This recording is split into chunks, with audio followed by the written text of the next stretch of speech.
wabarakatuh. Alhamdulillah, alhamdulillahirabbil alamin.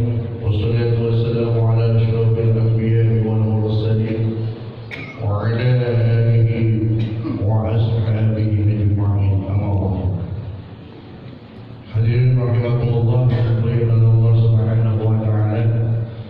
Marilah kita panjatkan puji dan syukur kita kepada Allah Subhanahu wa taala dengan mengucap alhamdulillah. Di pagi hari ini adalah merupakan pagi yang ke-19 bulan Ramadan. Kita berdoa kepada Allah Subhanahu wa taala semoga pagi yang begitu cerah ini Allah senantiasa mencurahkan rahmat dan karunia kepada kita semua, dan semoga seluruh amaliyah ibadah kita, terutama ibadah puasa kita dan amalan-amalan yang lain di bulan Ramadan diterima oleh Allah Subhanahu wa taala. Amin. Dan juga tidak lupa salawat serta salam semoga tetap tercurah keharibaan di dunia kita. Dia baginda kita Nabi besar Muhammad sallallahu alaihi wasallam, dan juga tidak lupa kepada orang-orang dan para sahabat-sahabatnya, termasuk kita selaku umat yang mendapat syafaatul ummah di yaumil qiyamah. Amin ya rabbal alamin. Hadirin rahimakumullah yang dimuliakan Allah Subhanahu wa taala, salah satu dampak dari ibadah puasa adalah mempunyai dampak positif bagi kesehatan. Kata Nabi, sumu tasihu, berpuasalah, bahwa puasa itu adalah menyehatkan.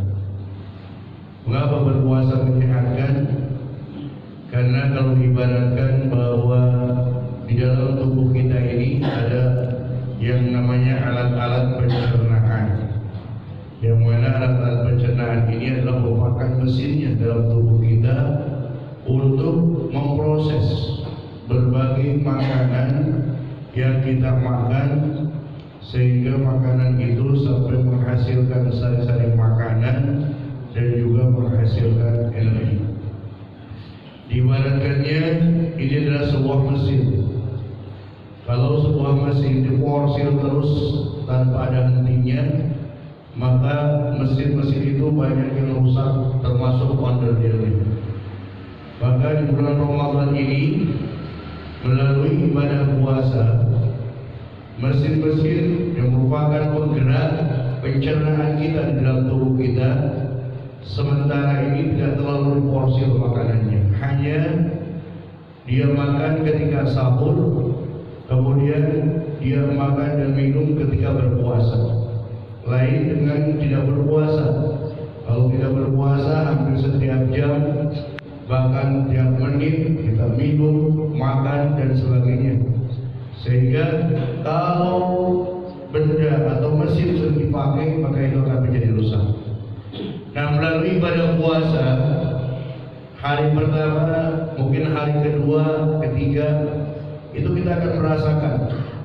Karena di sana akan merasakan sakit, mual dan sebagainya. Itu pada hakikatnya adalah merupakan proses. Termasuk ketika berpuasa mungkin makanya kambuh dan sebagainya, sakit itu juga proses.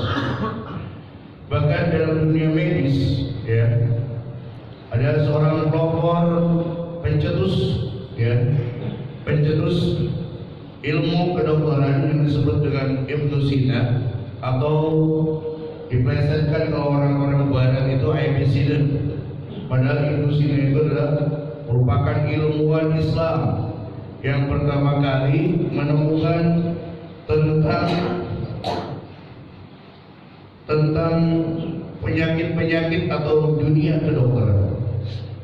Bahkan diawali dalam dunia kedokteran, ya, secara fisik, kalau kita mau memeriksa dalam diri kita seperti MCU, bahkan kita mau operasi, biasanya dokter itu menyarankan kita untuk apa? Untuk tidak makan dalam sekian jam, betul apa enggak? Untuk berpuasa. Inilah di awal itu seperti itu, supaya apa? Supaya mengosongkan makanan-makanan dan termasuk gerak daripada alat pencernaan tersebut.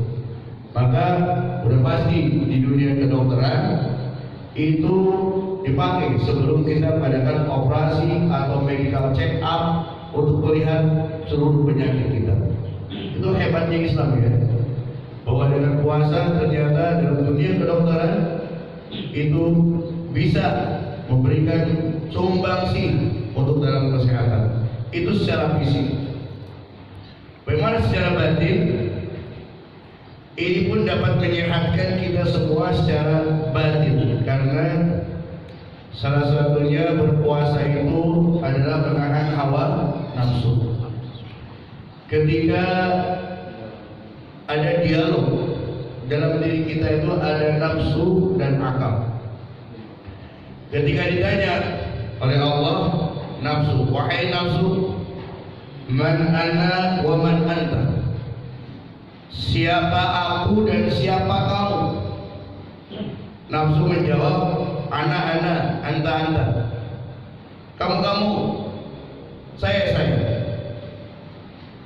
Kemudian dua kali ditanya lagi, man ana wa man anta, siapa kamu dan siapa aku? Tetap dia menjawab, ana dan anta. Kemudian si nafsu itu ditaruh di dalam candra muka, ya. Beberapa hari dalam puasa tersebut, kemudian setelah diproses, ya, maka ditanya lagi, man ana wa man anta, siapa kamu dan siapa aku? Kemudian nafsu menjawab, ana abdi anta rabbi, aku adalah hambamu dan kau adalah Rabbku. Itu mulai proses.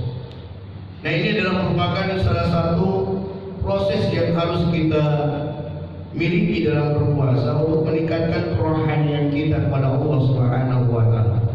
Maka di bulan puasa kita digembleng bagaimana kita untuk berinfak dan bersedekah hampir tiap malam gitu.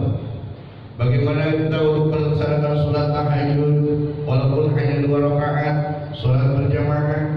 Bahkan setiap malam kita pasti mendengarkan nasihat-nasihat agama. Bahkan setiap subuh kita mendengarkan nasihat-nasihat agama. Itu dalam rangka apa? Menggembleng supaya nafsu kita akan menjadi nafsu yang mutmainnah. Ya Tuhan, nafsu mutmainnah, nafsu yang memang nafsu itu nafsu yang menurut, ya, nafsu yang tenang. Karena nafsu itu ya Tuhan, nafsu mutmainnah, irji'i ila rabbiki radiyatan mardiyah fadkhuli fi 'ibadi wa dkhuli jannati. Dalam surah Al-Fajr, bahwa nafsu mutmainnah, kembalilah kepada hamba-hambaku dan masuklah ke dalam surga. Itu nafsu mutmainnah. Sebenarnya kita banyak nafsu-nafsu yang kita ada, nafsu amarah. Maka kalau kita sering marah-marah, untuk menurunkan secara emosional kita, maka berpuasa, ya. Dan ini adalah merupakan jihad yang sangat besar. Ketika Rasulullah SAW dalam suatu peperangan namanya perang Badar, itu terjadi pada tanggal 17 Ramadan. Itu perang yang sangat melelahkan, ya. Orang Islam pada saat itu berjumlah sekitar 300 orang, 300 pasukan, tapi orang-orang kafir 1000. Di situ ada mulai itu pasukan. Tapi berkat Rasulullah, semangatnya terus berjuang, akhirnya umat Islam bisa mengalahkan orang-orang kafir. Seandainya saat itu umat Islam kalah, gak tahu Islam bisa berkembang atau tidak. Tapi berkat pertolongan Allah, kegigihan para sahabat, akhirnya kemenangan di tangan umat Islam, sehingga Islam terus bisa berkibar dan terus bisa berkembang. Setelah peperangan itu, kata Nabi, raja'na bin jihadil raja'na, kita ini baru kita pulang dari perang yang sangat kecil, kita akan menghadapi perang yang besar. Kemudian para sahabat bertanya, ya Rasulullah, yang tadi itu adalah peperangan yang sangat dahsyat, menguras tenaga, segala macam strategi dan sebagainya, ya. Jihad yang sangat besar, kok dikatakan jihad yang kecil? Ya. raja'na min jihadil asghar ila jihadil akbar. Baru saja kita pulang dari jihad yang kecil gak seberapa, kita akan menghadapi jihad yang sangat besar. Ya, apa perang dunia ketiga? Nggak tahu juga.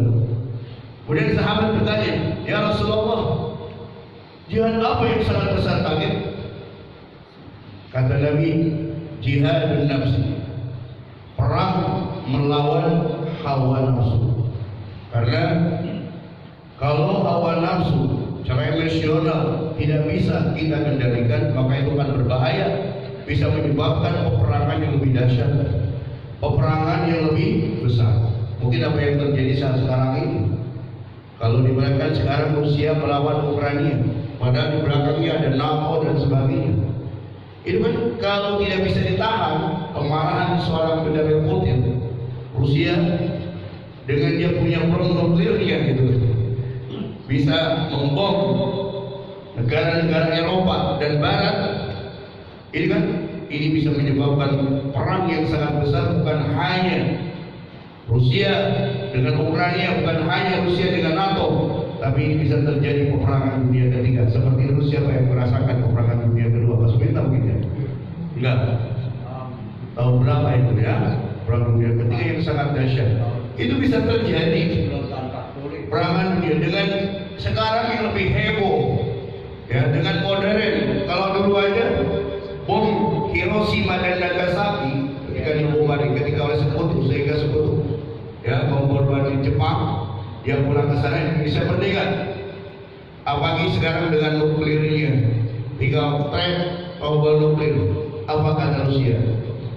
Seandainya kiamat itu adalah milik Tuhan, tapi kalau mau kiamat lebih cepat, saya bisa klik tombol nuklir gitu. Itu manusia. Kalau ini tidak bisa dikendalikan, hawa nafsu yang sangat besar, itu mungkin bisa terjadi. Tapi kalau masing-masing negara itu menyadari bahwa hal tersebut bisa menyebabkan hal malapetaka untuk masyarakat dunia, saya kira ego nafsunya diturunin, maka insya Allah itu tidak akan terjadi.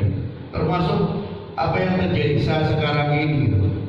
Di bulan Ramadan kenapa maraknya tawuran-tawuran di antara para remaja? Itu kan karena dia tidak mampu mengendalikan emosionalnya, ya, dengan mungkin keegoannya dan sebagainya, sehingga apa yang terjadi? Terjadilah tawuran. Kalau sudah terjadi tawuran, banyak yang korban dan itu bisa menyebabkan hal yang lebih parah. Maka dengan demikian, mudah-mudahan kita dengan melaksanakan ibadah puasa 30 hari, maka insya Allah itu akan mendapatkan imun stamina yang sangat baik untuk kita semua, sehingga dengan 30 hari itu semua sel-sel, ya, semua peralatan pencernaan yang ada dalam tubuh kita itu diganti dengan organ-organ yang lebih baik, sehingga dia bisa beroperasi selama sebulan yang akan datang insya Allah, maka tubuh kita akan menjadi sehat. Begitu juga dengan mental kita, dengan emosional kita, ya, nafsu keserakahan kita dan semuanya. Mudah-mudahan dengan melalui puasa bisa diturunkan suhunya sehingga menjadi nafsul mutmainnah. Hadirin rahimakumullah, mungkin itu saja untuk kita pada pagi hari ini. Semoga apa yang saya sampaikan memberikan manfaat khususnya bagi saya sendiri dan umumnya kita semua. Dan kita berdoa pada Allah Subhanahu wa taala di hari-hari terakhir di bulan Ramadan ini, kurang lebih mungkin sekitar 10 hari atau 11 hari lagi, kita terus semangat untuk fastabiqul khairat. Kita istiqomah untuk melaksanakan perintah-perintah Allah, jangan sampai kendor. Karena itulah orang-orang yang istiqomah, yang tetap dalam jalan yang baik untuk melaksanakan kegiatan-kegiatan di bulan Ramadan, maka insya Allah mereka itulah akan menjadi seorang pemenang Idul Fitri kembali pada firman Allah Subhanahu wa taala. Semoga Allah Subhanahu wa taala senantiasa berikan